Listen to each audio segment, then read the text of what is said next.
Ba-ba-da-bow-bow, Banger Management Fantasy Hockey Podcast. Woo! Woo! Woo! Nice. Welcome all to Banger Management, the Fantasy Hockey Podcast with Jake, Josh, and Kevin. Today, we love this episode, our Week 10 buy low, sell high. We're almost halfway into the season, so it's getting a little tougher to find the buy lows. Yeah. It's like slightly over a third. Like, halfway would be week 11 and a half, so we're almost halfway. You're right. We are almost halfway. Yeah. There you go. I would like to say that classifies as almost. Almost is doing a lot of heavy lifting, but yes, Well, it is actually almost. Kevin just knows it's the buy low, sell high episode. He's like, I have to disagree with Jakey no matter what he says. Yeah, we're gonna agree on all his picks today, so I have to disagree somewhere. Yeah, it's true. Don't disagree too much, or your camera's gonna lock out again. Yeah, I can't believe you just put that into the universe. Wow. Honestly. If something happens today, blame Josh. It's confirmed. That's fair. I'll take it. Honestly, I'm fine with blaming Josh after the absolute insanity let's not he get keeps into pulling. I feel like every episode we're like, Josh has another first round pick. Josh has another first round pick. Well, technically, we just posted a gonna TikTok of Josh getting like Austin Matthews and then like his 3 top players. Now I have to do another one because it's gonna be like, okay, his 4 top players now. Yeah. And then snapping his finger, and then half the world just disappeared. I need one more Infinity Stone. That's it. And I have Kucherov, who's just dealing with a small injury, so I can already feel the trades incoming. You're saying you don't want Burakovsky plus Dougie Hamilton plus insert like guy just got picked up here? I told Josh I need every single player on his team, and I'm still not accepting it other than the top 4. But we're gonna get into the top 4. You're gonna talk about that, unfortunately, in your sell high section. But anyway, no spoilers. Before we dive in, follow us on Spotify, Apple Podcasts, wherever you get your podcasts. We are there. Rate us 5 stars if you like what you hear. Also, subscribe on YouTube and give this video a like, otherwise known as a thumbs up. Thumbs up. Both work. Nice. What they did.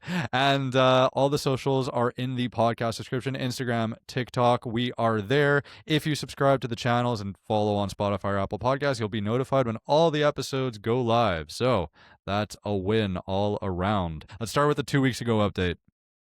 Okay, let's dive into our 2 weeks ago update. Our buy lows from 2 weeks ago. We had Jake Sanderson. Since then, 7 games played, 3 goals, 6 assists, 9 points. I think it's safe to say the buy low window has closed. I really hope that a lot of our viewers were able to pull this off because his potential is so high. He was my signature pick at the start of the season, and they're just going. Boat goes up. So I hope you grab him while you had the chance. Yeah, exactly. It still makes no sense, but what do you mean? Boat goes up. Yeah, it's the opposite of boat goes down. It's pretty basic. For all you new listeners, boat goes up means that player is going to increase in value because as the boat goes up, when the water goes up, the boat goes up, value goes up. It's just That's science. all you need to know. Yeah, it's more topography, and it's what the viewers want. Our specialty. Yeah, exactly. And then we had Jesper Wallstedt. Since then, 8 games played, 0 goals, 8 assists, 8 points, point per game. Still has more boat upwardness to go, but I still think that so he's still a buy low, but he's not as much of a buy low as he was 2 weeks ago. Yeah, he's getting to where he point needs per to game. be. Point per game's great, and 0 goals. If you add 1 or 2 of those goals, he's looking even way better. Yeah, so and this is classic.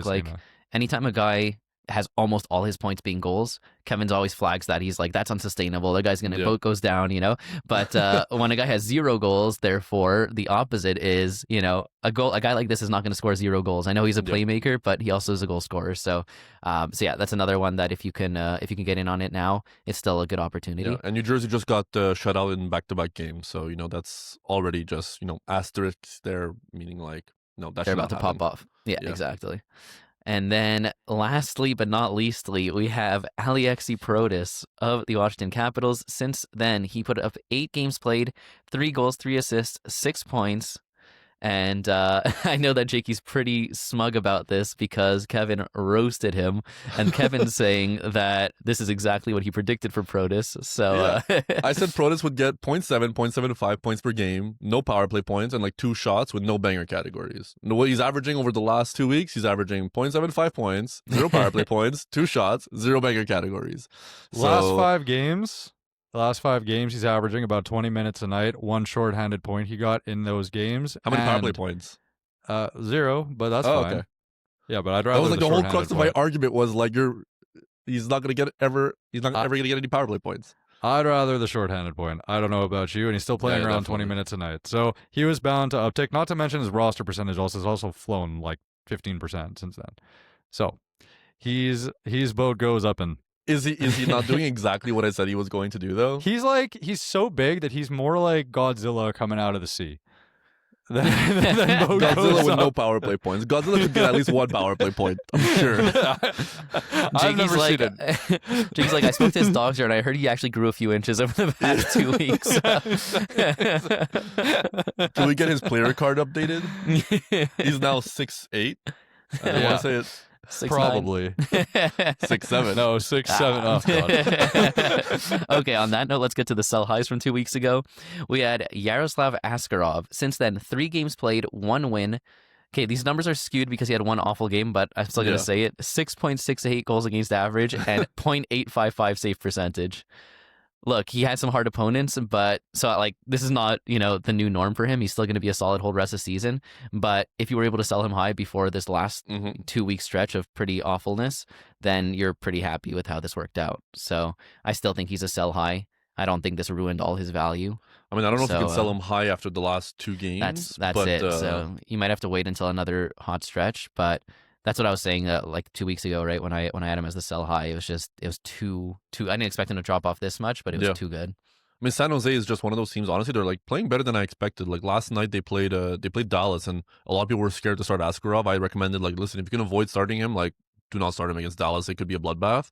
But he actually stood on his head for most of the game, and then a few goals that were unlucky at the end of the game. But overall, like I think you can expect him to be like between a top 15, top 20 goalie rest of season.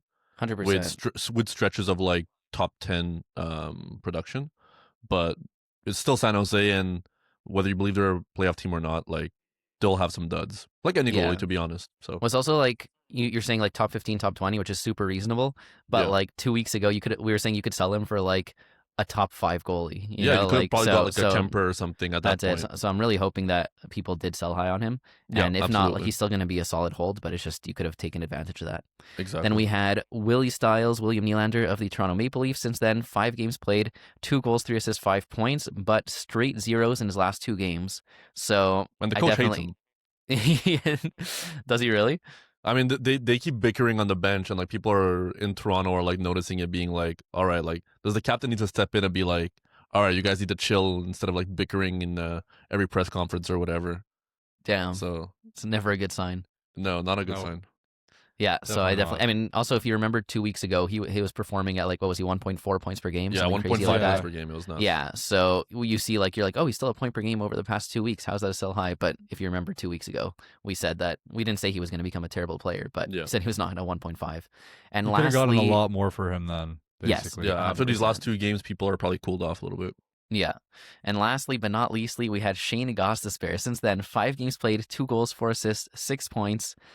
His backhats are still pretty garbage, especially the last 2 games, just put up 1 shot. But he's been having a hot stretch. I do think that the catalyst for for a bit of his decrease is going to be Slavin coming back. Mm-hmm. And Slavin is on the verge of coming back. So I still think you could sell high on Gostisbehere, and I still would. And but I do feel like Jakey got the best of me in our trade. Yeah, for once. But it's also with him the fact that like the ice time's going to go down. Yeah. And Carolina's power play has been basically garbage.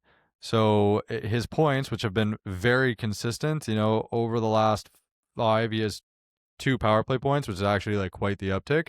So I guess you could say that Slavin's presence is not going to take away from that. But overall on the season, like he's had a good season, and I hope it continues for my sake. I have him on my team, but I'd still try to sell if you can. Yeah. Mm-hmm.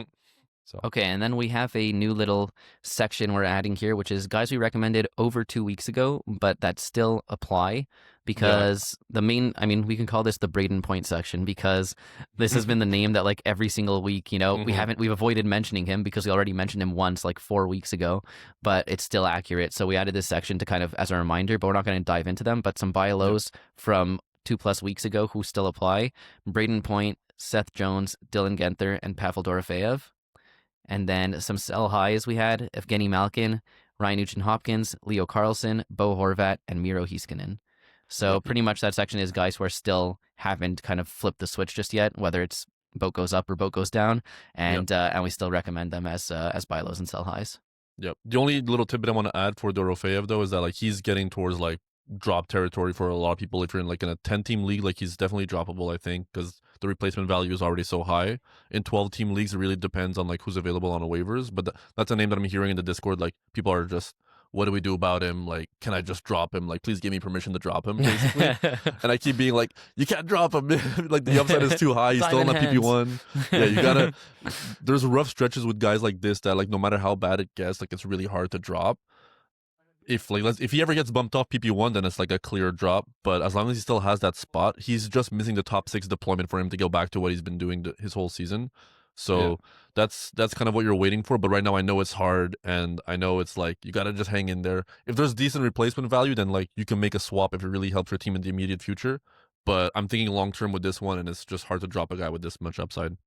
Yeah, honestly, no, go ahead, Jakey. I agree, and I don't know. I'm scared for him. Like I wouldn't drop personally, but I would also just I would say that I'm scared to buy. So that's kind of like if you're buying, it's like in a league like ours where almost 300 players are rostered, and you can really take advantage of the opportunity because waivers is pretty scarce. Like there's nobody that has exposure to PP1 the way he does that's available on waivers or anything close to that. So yeah. If you're in a league like that, I'm still trying to buy because the price is very low right now. But if you're like in a standard 12-team league with like 240 rostered guys, I think realistically, like I'm not trying to buy right now because I want to see a little bit more life before I try to do that. I mean, for me, like I just see it as I think you can get him for like peanuts. This is kind of like the Seth Jones one from a few weeks back, where it was like I don't think that it's going to be super soon that they have the uptick, but this is like the lowest this value is ever going to be. So if you can get a guy like that essentially for free, that's why I like it. But no, you're not paying any actual assets for him at this point. Who gets more points rest of the season, Dorofeyev or Protas? Dorofeyev. Okay. It's definitely closer now than it was like 2 weeks ago. Was that like, did you guys beer bet that? Yeah, it was a beer bet. We all beer betted. I was on that too? Sick. I stood on the hill by myself, and over the last 7 days, things are looking pretty good for me on the Protas side. As we like to say, make season bets in 7-day increment windows, and that's pretty much it. I will say, I had 2 sell highs on this list. Miro Heiskanen, super confident he's still a sell high, but Leo Carlson's actually legit. Like, he's so good. Well, we didn't say he wasn't legit. It was just we didn't think he was going to average like 1.6 points per game for the rest of the season. You know what I mean? No, and it's still unsustainable. So that's what I was going to say is like you can aim extremely high here with Leo Carlson, and he has slowed down like compared to what he was doing. It's not like he was putting up that insane amount of points, but his shots are good and everything. I mean, no points in his last 2 games, so that's kind of a W for the sell high recommendation. But this is just the type of guy that like I would aim for a first round pick here. Yeah, like for sure. It's definitely harder now given that he's slowed down a little bit because like he's not doing what he was doing when we recommended him as a sell high. He's still arguably really good, obviously, but I just recommended in the Discord. Somebody made a trade. It was like Carlson plus something where they got like Brat plus something, and like the something else was an upgrade as well. And I still take Brat over Leo Carlson rest of season. I wouldn't. That's where I'm saying I think you can aim higher. I mean, listen, the only difference is the face-off wins, but I think it's not like it's a bad thing if Brad getting more points rest of season and power play points. If the second component of that trade's like an upgrade as well, that's a win. Don't get me wrong, but like if I have Carlson now, like I'm aiming for Eichel, I'm aiming for I mean, we always want to aim Someone high. else I'm we're just saying, going to like, talk if you about have from to, the buy low territory. Yeah, but Yeah. a let's lot of dive players, into yeah. Anyways, let's dive into our let's get current into ones. it. That's the past. Okay, that was like we're over it. Now we were just reminding people that these guys still exist. But now let's dive into our Week 10 buy lows. I'll start with mine. So for this week, my buy low is Tim Stützle of the Ottawa Senators. Over the past month, Stützle is averaging 0.71 points per game, 0.21 power play points, 1.7 shots, and 2 hits. Last year, he averaged 0.96 points per game, 0.4 power play points, 2 shots, and 1.6 hits. So he's doing exactly what you expect him to do in every single category, except he's missing power play point about 0.2 power play points to boost up his total points to nearly point per game. In the past 10 games, the Sens are 6 for 27 on the power play, which is around 22%. But if you take out the last game where they were 2 for 3, they're 4 for 24, which is 16%. In the past 2 years, they've averaged around 23% and were ranked 11th last year and then 10th this year due to their hot start. So why do they have such a cold stretch, and why can we expect them to go back to being one of the top power plays in the league? Firstly, Brady Tkachuk was out for about 6 weeks. And secondly, the coach has been messing around with the power play 1 unit and bumped off Cousins for Pinto, which makes no sense. Luckily, Tkachuk is now back, and the coach is being saved from his own stupidity since Pinto got injured, so now he had to move Cousins back to power play 1. And look at that, they immediately go 2 for 3 on the power play. What a shocker. So this team has shown that it can have an elite power play when the right guys are on the ice, and that's the only thing standing in Stützle's way from being the point per game double-double that people hoped for. Now's a great chance to grab him before the power play starts clicking and his stats go back to what you'd expect. So some 1-for-1 targets I'm looking at: Brandon Hagel, Morgan Geekie, and Mark Stone. Yeah, this is who I was gonna say you can aim for Stützle if you have Leo Carlson. Still, Yeah. that was like one of those things, you know what I mean? Because for this, you're guaranteed the shots and the hits. He's going to be very good in that front. And we've spoken about this a lot, but Tkachuk being there is going to be a catalyst for Ottawa getting better, and then some. He's this staple line, like main center on this team, and coupled with Tkachuk being there, usually probably going to play with him moving forward. I love it. I absolutely love it. This is a clear buy low and a stud in all bangers league, so it's a great time to go for it. Yeah, plus you're getting a guy that first of all has like the pedigree, and we've seen in the last few seasons what he can produce, so like the potential is there. You've seen it before, so you know what you can expect. And Ottawa has a great playoff schedule as well, so you know that you're potentially improving there as well for your team. I want to give a few other names as well, because I honestly think the only one that the name you listed that kind of maybe I potentially disagree with is Mark Stone, just because I feel like if he's healthy, I think he can actually be a stud for points and power play points this season. But like, there's a huge gamble in terms of You're taking like, Mark Stone over Stützle the rest of the season? I maybe I'm just a Stone homer. Like, I've been trying to acquire him. The manager has like no. That's crazy. Whatever, From number 1, I can't believe you're leaving our hate group. That's nuts. I'm well, all alone listen, now. Listen, I still hate him, but I would just love to hate him on my team. You know what I mean? Because I think he like the power play can be like insane there, and the points, I think Mark Stone can be like an over point per game player. But Stützle gives you the category coverage, so there's less injury scares. But do you think you can flip Josh Norris for Stützle? No, I don't think so. Okay. No, what about no Kadri? way. Maybe. I don't think so. Well, just because Josh Norris has played like 3 excellent games this year. Yes. Over Yeah. like the 20 But something. they have been No, excellent. Norris, there's Yeah. no chance. Like no one's Yeah. looking at that tiny like sample size and being like, I'm going to trade my second round pick for him. And then Kadri either. Like Kadri's been pretty bad most of the season, then he turned it on recently, but I just don't see anyone doing that. Okay. Look, if you can pull it off, it's great, but I don't think so. I do think you could do Marchand for Stützle. Yeah, I was going to add That's him a good one. as a name. Yeah. Yep. I think That's a Marchand, good maybe one. Clayton Keller.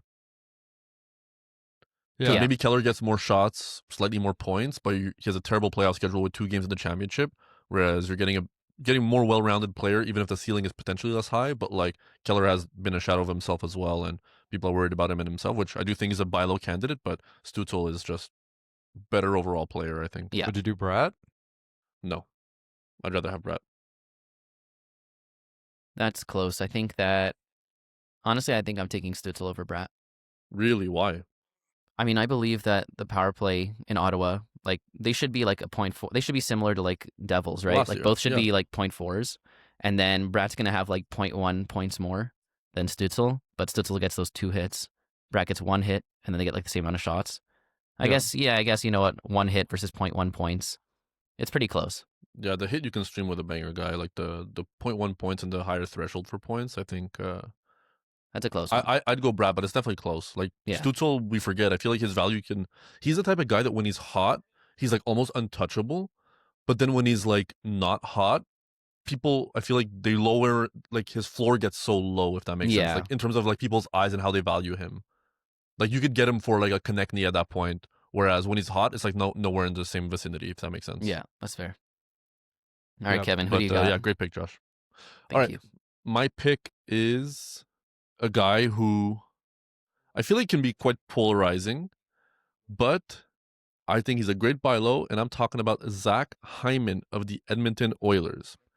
So Hyman is somebody that fell in drafts due to his injury. He came back around 3 weeks ago, and in his first game back, he got 11 hits. That was nuts. And yeah, pretty much broke the internet at that point because everybody was just like, all right, like we got the next stud banger, like Kiefer Sherwood on steroids or whatever. But that is a terrifying image. Yeah, honestly. But I remember coming on this podcast and kind of like tempering expectations, being like, listen, I know he was hitting in the playoffs last season. We talked about it in the offseason, being like, maybe this is something that he introduces to his game. But then nobody can, expect to have 11 hits a game consistently, right? Like, and I don't think anybody was expecting that, but maybe people thought like 4 or 5 hits a game. I was kind of on here being like, listen, I expect it to be maybe like 1 or 2. And that's kind of like where he's settled at recently in the last few weeks. But all that to say, like, Hyman is averaging 0.6 points per game. That's kind of what he did last year. And last year was a huge disappointment. We're 2 years removed from him scoring 54 goals. In 2023, he scored 54 goals and was 3 points away from being a point per game player. He had 77 and 80, I believe.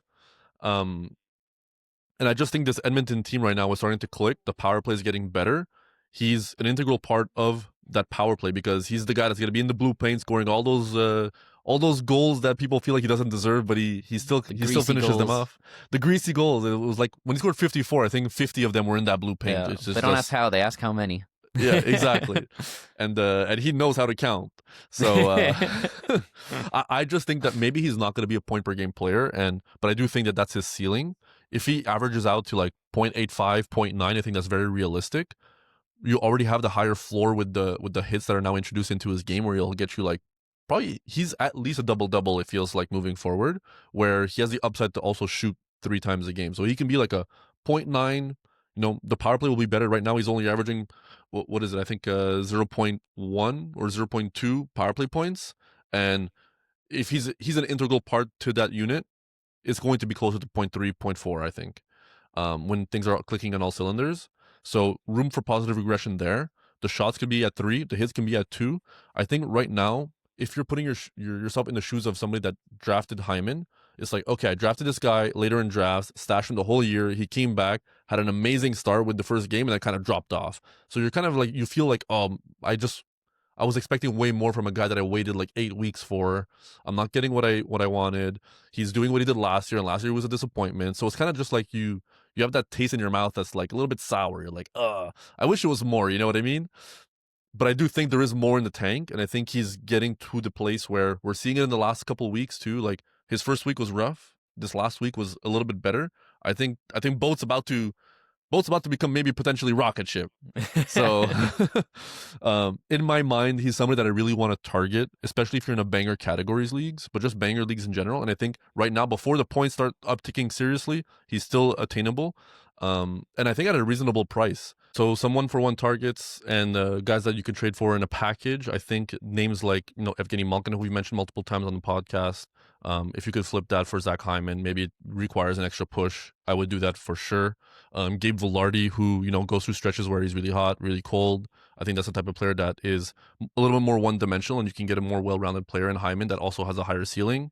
Tyler Bertuzzi, I think he's one of the biggest sell highs right now. Like, we didn't mention him. We're not going to mention him on the podcast directly, but I think he's worth absolutely trying to sell high, because this is a guy that could end up on waivers in most leagues if his deployment changes, and he's like averaging 1.4 points per game, it feels like, over the last month. Dylan Gunther, we mentioned him on the buy low, but in the last 2 weeks he's still he's gotten a little hotter. So I think if you can swap 1-for-1, that's great. If it takes a little bit more, I think you can do that too, because I'd rather Hyman with no 2 games in the championship. You get the 3 from Hyman, which already better, and also you get the hits and the exposure to a better team. And Trevor Zegras, I think he's the type of guy as well that he's been a sell high for most of the season. listen, he's going to be better. Zegras is the type of guy that we had no interest in before the season starts. We are definitely interested now. But if you can tier up to a Zach Hyman, it's a no-brainer in my opinion. Yeah, it's a great choice for a buy low. The targets, Malkin, Velarde, love it. So, and Zegras as well. Bertuzzi, I think you have to give Bertuzzi plus, but still worth it. And Gunther, yeah, I mean, if we, like, Gunther has recently become kind of like what we expected him to be when we initially recommended him as a buy low. At 0.88 over the last 2 weeks and 2.88 shots and 1.38 hits, that's good. I don't know. I would rather just kind of like keep Gunther out of it. But yeah, Would you rather Gunther or Hyman rest of the season? I don't think you could get Hyman. Like, I don't think you could give Gunther and get Hyman back. Like, I don't think that, and I still think I'd kind of just be okay just keeping Gunther. I kind of like. No, yeah. Let's finish up. No, it's just to say that it's not that it's like I still think Gunther is kind of like, it's weird. It's been inconsistent. Like, he's ticked up recently, but over the last month he hasn't like been as good as he was a buy low. We expect him to be. Exactly. So would I rather Gunther or Hyman? Probably Hyman, but like it's close enough that I'm like, he's not the person he's like the guy I value the most, I think, on this list because of the shots hits. Absolutely. So I'd rather just kind of like not put him in the trade. But the other four, fantastic. If you can get him for less, you get him for less. But if you have to go all the way up to Gunther, I'm saying I'd still do it.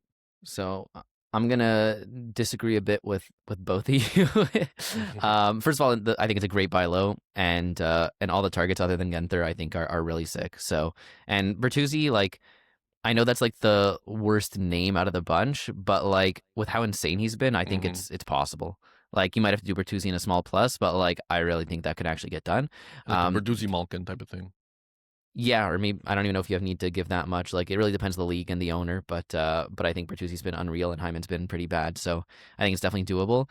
For Guenther, first of all, straight up, I'd rather Guenther than Hyman. I know that Guenther has a 4-3-2 and Hyman has a 3-3-3, but like net, it's still the same number of playoff games. Obviously, having a 2 weeks in the finals sucks, but like it's not a big enough jump for me to lean Hyman. And I just think Guenther's, like, I was really high on him going into the season. I'm still very high on him. I think he's a guy who can like be over 3 shots per game.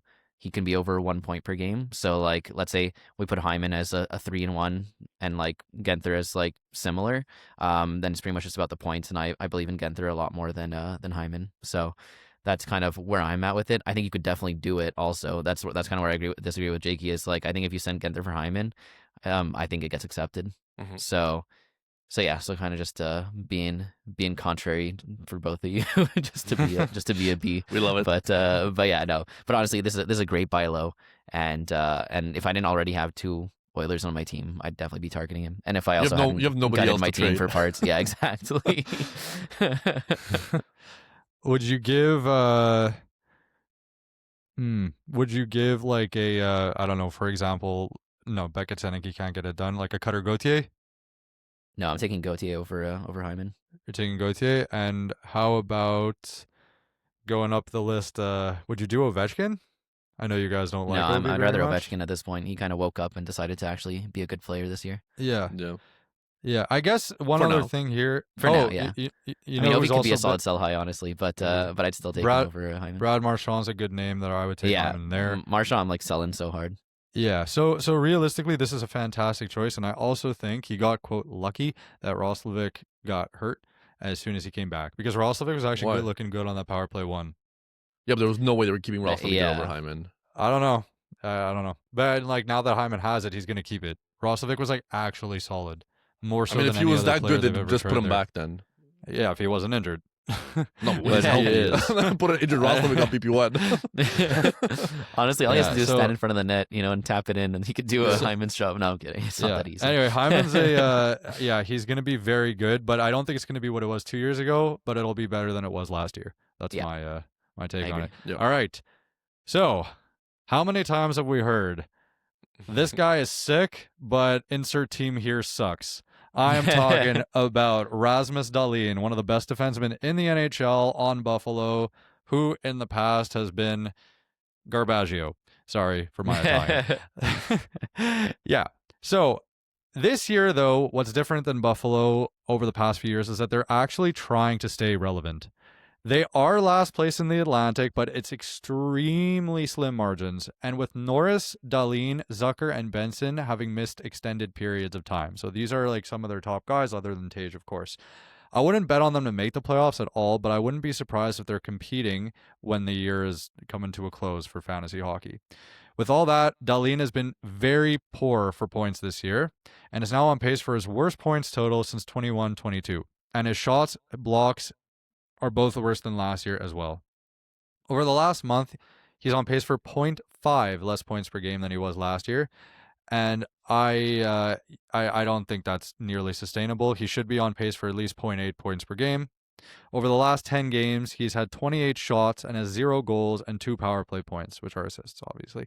These are the categories I expect to turn around, both power play percentage and goals.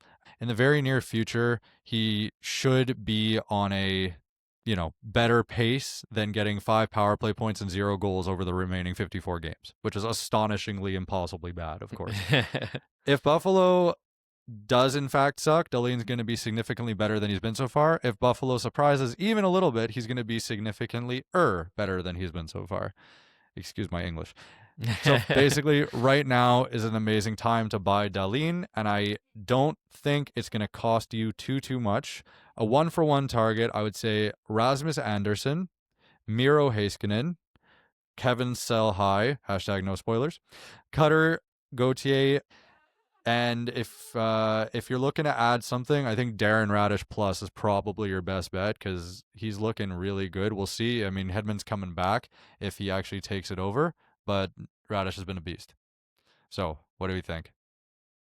I think that Dahlin is a sick buy low. I honestly, I was going to put him as a buy low about, I think it was 3 weeks ago. And then the day of the episode was when he went on that personal leave of absence. And it was he could be out for the season, whatever, So I was I don't feel comfortable putting him as a buy low when it's just so up in the air. And so it's only a matter of time before he found his way on this episode. So I think it's a great buy low. Let's talk about the targets. I think Heiskanen's a great one. I think that's a really good one. Sure. I think Anderson has slowed down a bit. It would have to take a plus, but it's in the realm of possibility. Gauthier, I like that. I would take Dahlin over Gauthier. And then the only one I think is not going to, I mean, you'd have to do a significant plus would be Radish. Yep.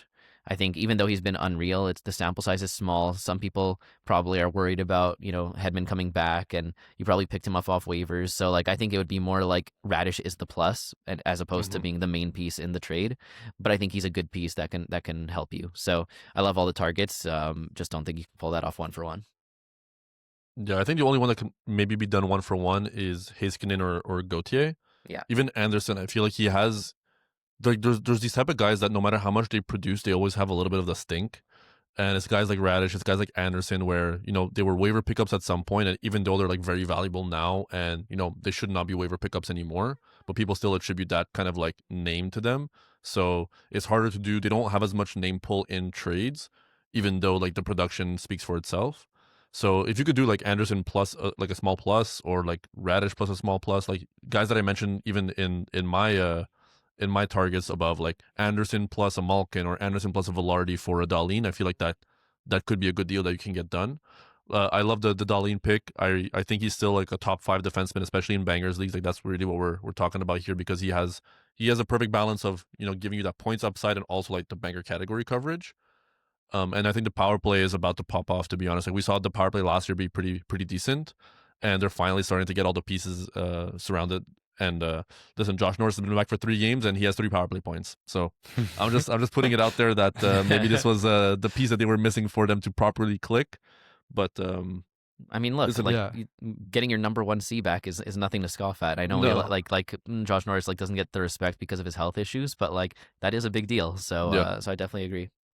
Yeah, I'm just gonna say though, Radish has been a stud, an insane, for sure, insane player. No, but some people will just think that he goes back to 0 as soon as Hedman is back. So even if that's not the case, the fact that people will attribute that sentiment to him just makes him harder to sell. To the Radish point, if you give it a week of Hedman being back, Radish keeps power play 1 and keeps killing it, then then we have a discussion there, because that's I'd still obviously way rather Dahlin, but now you can be look, Hedman came back and Radish is still doing it, so I'm not trying to sell you an asset that's immediately going to crash, and then you can have a discussion. So I think that's a more realistic way of approaching it. Mm-hmm.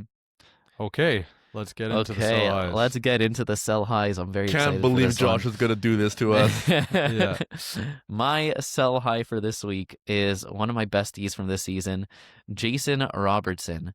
And before I'm gonna preface this by saying that he's still gonna be sick this year. Okay, I'm not throwing any shade to Robertson, but let's kind of get into what's been going on here over the past. So you month, don't have a vendetta against him? No, not like you. I think I was more of He took the much more of a vendetta believer. Yeah. Yeah.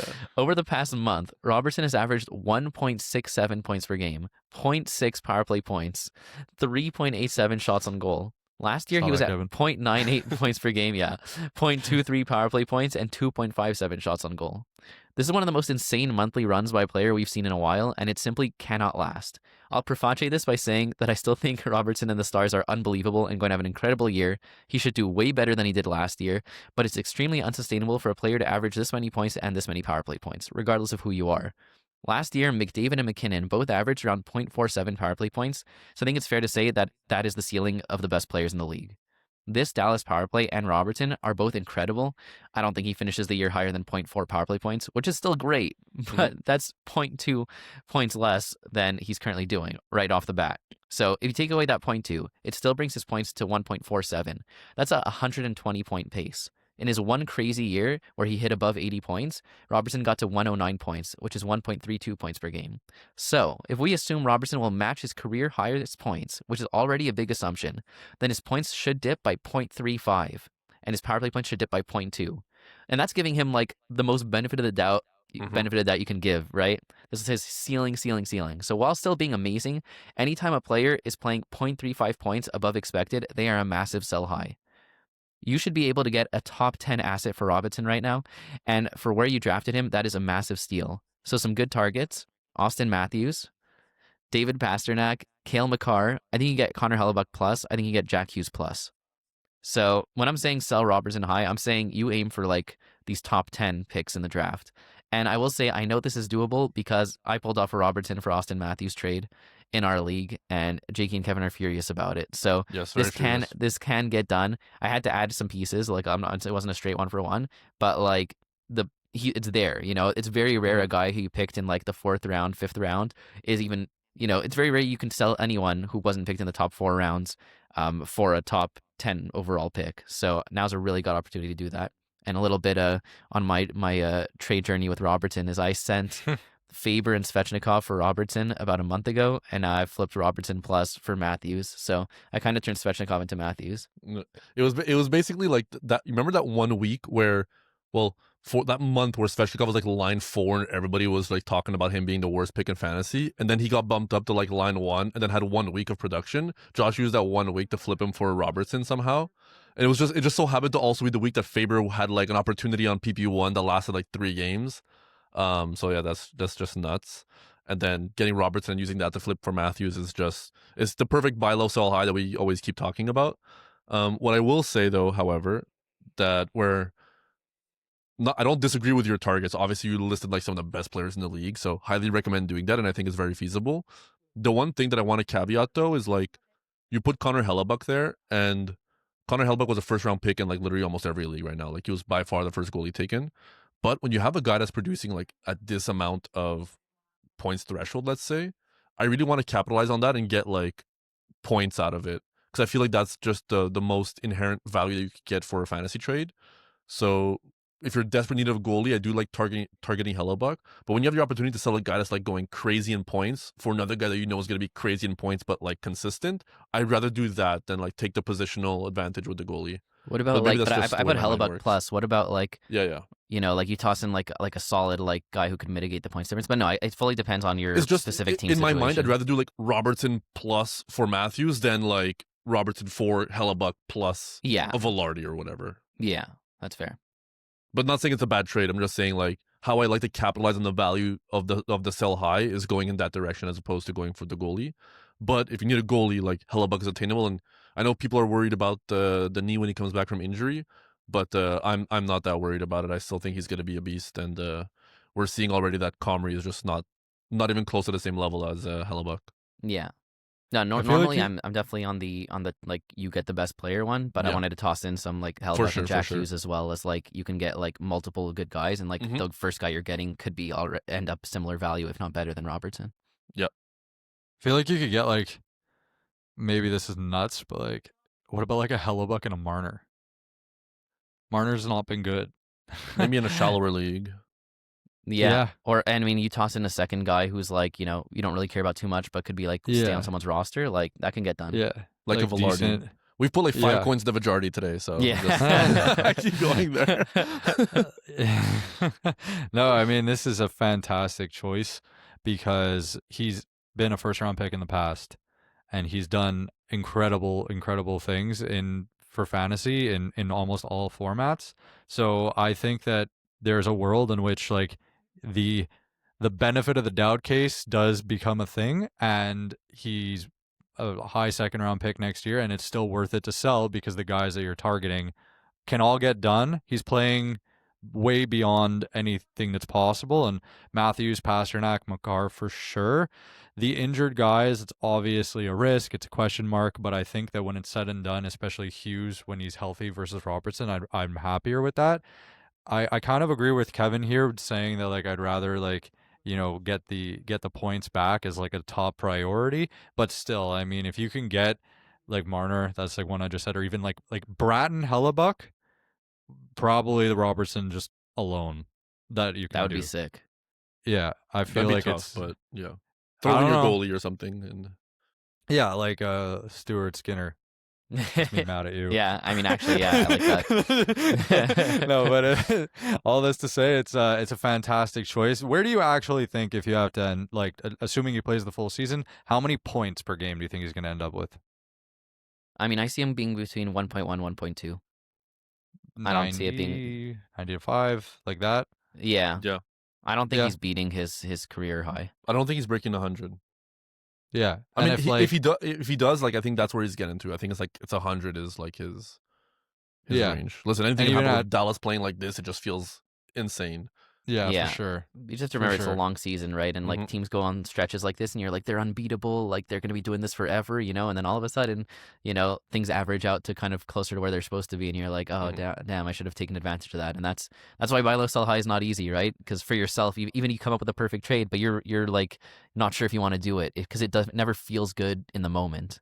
Right, Yeah, you're yeah. trading a guy who's been averaging 1.67 points for a Matthews who's been averaging like 0.85 points per game.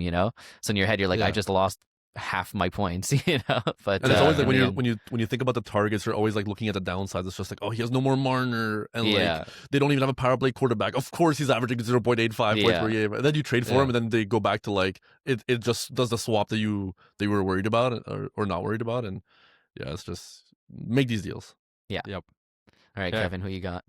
All right.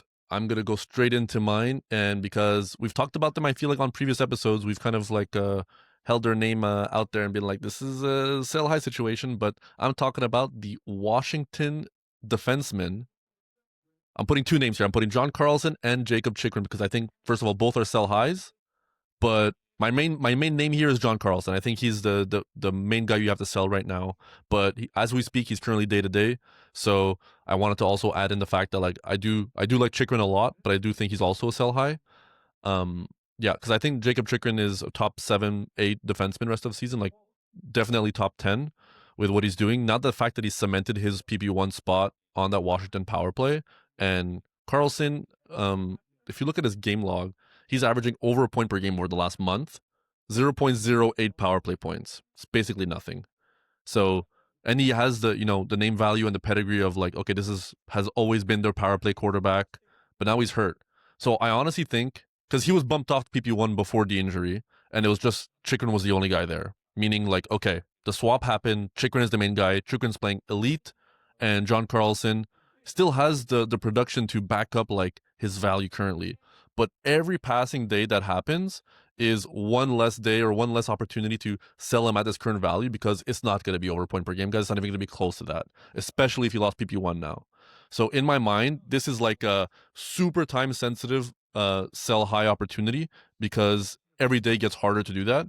And like if somebody would have looked at the daily face-off or wherever you get your lineups and been like, okay, like John Carlson is not on PP1 anymore. I don't want to trade for him. The fact that he's injured now actually is kind of like a blessing in disguise, because if somebody looks up the power play unit, they'll be like, oh, like John Carlson's not there. Oh yeah, but he's not playing. He's hurt. Like usually he's there. So you can use that actually in your negotiation tactic to be like, all right, like, yeah, he's just hurt. That's why he's not there. But when he's healthy, he'll be there. So the window is small with this one. But even if he comes back and he's not on PP1, I'm trying to sell, because I really do think that if they made this swap, and I think they did, his value goes down to like, he'll be like a 0.6, 0.65 points per game player, no power play, and then he's not anything crazy in the banger categories that you want him on your roster for that reason. So that was my spiel for John Carlson. I think he's a priority sell right now, one of the best priority sells, because of how, if you look at his game log, he has a lot of production in the last month. Now, Jakob Chychrun, I think you could also sell high. But he's not a priority sell like John Carlson. I think Jakob Chychrun is shooting tremendously. He's getting close to 4 shots a game from a defenseman. That's like Zach Werenski numbers. And he's averaging almost close to a point per game. He's got the power play cemented. I really think Jakob Chychrun is about to take off in terms of like cement himself as a top 10 fantasy defenseman. But he's playing so well right now. You can target these other defensemen that are a little bit lower. Like Jakey mentioned Rasmus Dahlin. I think you can do Chychrun for Dahlin straight up in some leagues. It will take like a minor plus to get that done. I'm going into my targets now, but like Jake Sanderson, I think is attainable right now. Like he's starting to heat up, but Chychrun has the shot volume that's like super tantalizing from a defenseman position. I think Evan Bouchard, they're pretty comparable as of late, but if you can do a trade where, you know, Chychrun is valued a little bit higher, you can make that happen. I think Marner cross position, you can get that done. Marner, people are disappointed with Marner this season. Like he was never a banger category guy, and now his points not even close to a point per game.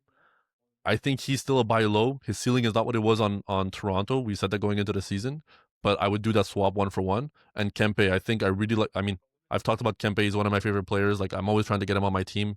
Very hard in our league of record to make that happen because the guy is also a huge Kempe fan. But if you could do that 1-for-1, I'm thrilled. I'm taking that and I'm running. So this is how I kind of feel about the Washington D situation. They're also clicking right now. They're top of the division last I checked. So I think it's an opportunity to just sell them as a unit. Yeah, I love this, and we've spoken about it on previous episodes. The fact that they're both doing so well just like makes no sense. As you mentioned, Chychrun's your preferred defenseman on this team. Yep. I think we all agree there. But either way, the fact that like I think that Chychrun still is a sell high, and I agree with it. I'd much rather sell Carlson, but it's mainly like it's not as if one of them is going to become irrelevant and then one of them is just going to take all the points away from the other guy. A big part of Carlson's points is because he was on the power play for a while. It's probably going to be Chychrun the rest of the season, especially because Washington's just went from last place to first place in the Metropolitan Division, and like it seems like it was overnight as how tight the divisions still are. There's 6 points separating the top and the bottom team, so it's very tight. But anyways, this is all to say that Chychrun and Carlson are both just going to get worse, and all the targets you mentioned should be better than them rest of the season. Dahlin is easily the favorite because it's defenseman to defenseman, and there's no question that I'd rather him, and I love the Marner choice too. So, can you get Sanderson at this point? I don't know if it's possible. I don't know what you guys think, but yeah, I mean, especially Dahlin and Marner, and probably Kempe too, that's attainable. Love it. Yeah, I think this is great. I think you could get Sanderson with Chychrun, but not with Carlson. And yeah, I think I agree with everything. Main thing to say, like I think the main thing to hammer home is Carlson, this is like an urgent. He's going to lose so much value. Yeah. Chychrun is like, he's performing slightly above what we expect rest of the season, but if you hold him, you're not going to be disappointed. Carlson, he could end up being a drop, honestly, in like a month. So I'd really be looking to sell. And I love what you said about the day-to-day. It's such a good opportunity to have that kind of like explanation, being like, the only reason he's not power play one is because he's injured. So fully agree. If you could do Carlson for Adam Fox now, given the injury, I think that's like that could be like one of the best trades you pull off in the entire season, given like the fact that you're trading a guy that's not even that PP1 for a guy that you stash on IR, for like the next month or so. But when he comes back, he's also like a top 5, top 6 defenseman. So, yeah. Yeah, but I wouldn't do Chychrun for Adam Fox. I mean, when they're both healthy, I'd rather Fox. But right now, they're not both healthy, so. Yeah. All right, Jake, you get into your last one. Yes. Okay. So this one is more painful for me than Leo Carlson when I recommended him as a buy low earlier this year. I love Leo Carlson, as everybody knows. So this one is more painful because this guy's on my team and I love him. Okay, just need to get that out of the way. The Wall from St. Paul, Jesper Wallstedt. Let's get into it. I saw something the other day that basically said this guy continues to set the standard for goaltending, which, as proclaimed goalie expert of the Banger Management Fantasy Hockey Podcast, I totally agree with. Agreed. I know this is going to become a running joke like Dustin Wolf's hips not lying from last year, but the way Jesper moves, insane.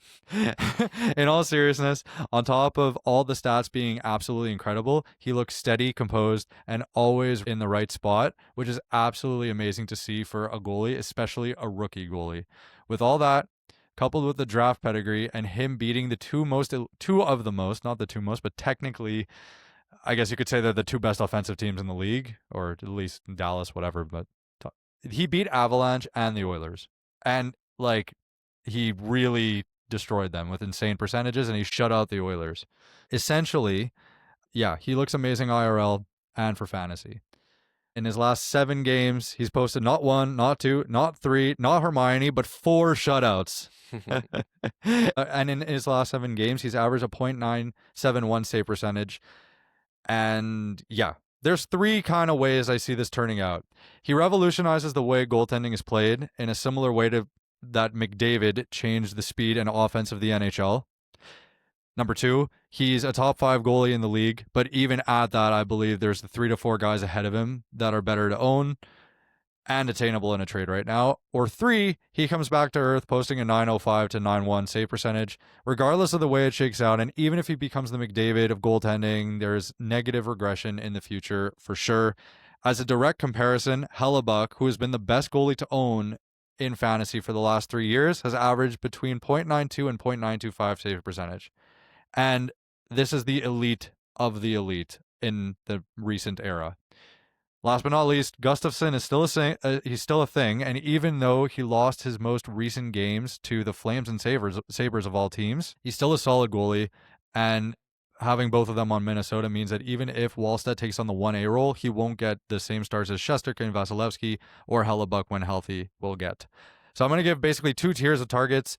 Tier 1 is essentially guys I'd be willing to get back to him in a 2 for 2, which we always recommend, and you'd be able to get the second player of essentially equal value or maybe a buy low. And then, tier 2, I think you could get like way better value as the second back. So tier 1, okay, which is basically where I see a 1 for 1 kind of possibility, but you just want to always do 2 for 2, as we mentioned.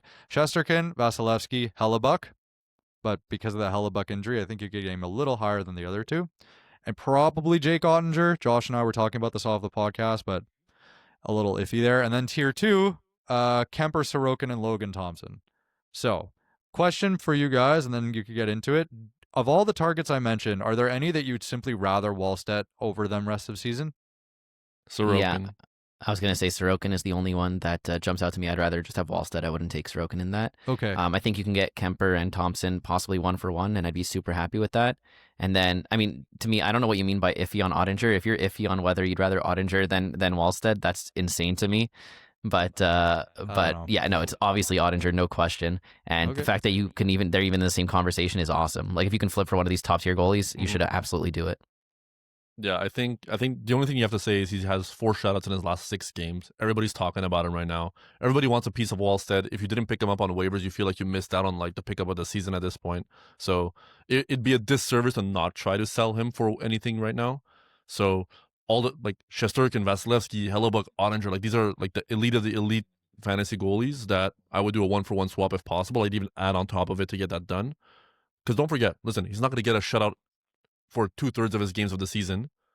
And also, don't forget, he's not stealing this job from Gustafsson. Like Jakey mentioned it earlier, Gustafsson is still going to be playing roughly half of the games. So unless barring any injury or anything, we're not putting that into the universe. But yeah, I think it's a no-brainer to try to sell him right now. You can get like a top 2-3 round pick. If you want to get your goalie plus, I do Kemper. You can get Kemper straight up. I would make that swap, but it feels like you can get way more than Kemper right now. You can. Get Kemper plus, get Logan Thompson plus, or aim higher and tack on to Wallstedt and get an elite goalie that you know is going to be a solid guy for your team for the rest of the season. yeah, it's so fun to own him. It's really brutal. Like, that's why I said this is painful for me to say, but like you said, it's a disservice to not try and sell him because this is obviously unsustainable. Jakey, I'm waiting for you to pull off a trade in our league. Like, I feel like every week we talk about a guy that's on your team. Okay, yeah, you did like a lateral move, Kucherov for Draisaitl. And I got Gosses back, just saying. Yeah, and you give away Tippett. Anyways, but I'm just saying, like, I feel like we've mentioned a couple of your guys on the Sell High episodes recently, and you haven't been able to pull off a trade with them, like the Hagels, the Wallsteds. Like, I want to see you make a deal. Yeah, because I have guys who keep trying to offer me Stuart Skinner, who I just dropped. And I never offered you those guys for Hagel or Wallstedt. No, I offered you Skinner for Gostisbehere. You were like, the thing is, like, I want to sell my guys for Bussy, so I want to sell my guys for elite players, but Josh has every elite player. That's the thing. I'm gonna take them all so you guys can't get them. Yeah, exactly. So I don't know what to do. I feel like he basically took all the trading out of the league. But yeah, I'd love to look if I could trade Hagel and Wallstedt and get something elite back, provided that there are any elite players left. Like, Josh wouldn't do this, but like Hagel and Wallstedt for, I feel like you could do that for Draisaitl. No, but for Pasternak, who's hurt, you know, you could. But he wouldn't do that. No, but there's other guys that are not on Josh's team that you should probably trade for. Brady. Okay, other guys that are not on Josh's team or on my team that you can We'll talk about it after. I know there's potential there. I saw it in your eyes. Okay, thank you to everybody for listening to our Week 10 Buy Low, Sell High episode. If you enjoyed the show, follow us on Spotify, Apple Podcasts, wherever you get your podcast. We are there. Subscribe on YouTube and give this video a like. You can see all the links to our socials, Instagram, TikTok, the other one, Reddit, all in the podcast description as well. And join the Discord community. Forgot to mention that up top. Gasp. Wow. I can't believe it. But anyway, that is the place to be. It's a growing community there, really growing community there. And there's a lot of great conversations and advice, and yeah, just definitely check out the Discord community. It'll definitely help you throughout your season. All right, take it away, Ernie. Nice. Ba-ba-da-bow-bow, Banger Management Fantasy Hockey Podcast. Woo! Wow, wow, wow. Woo!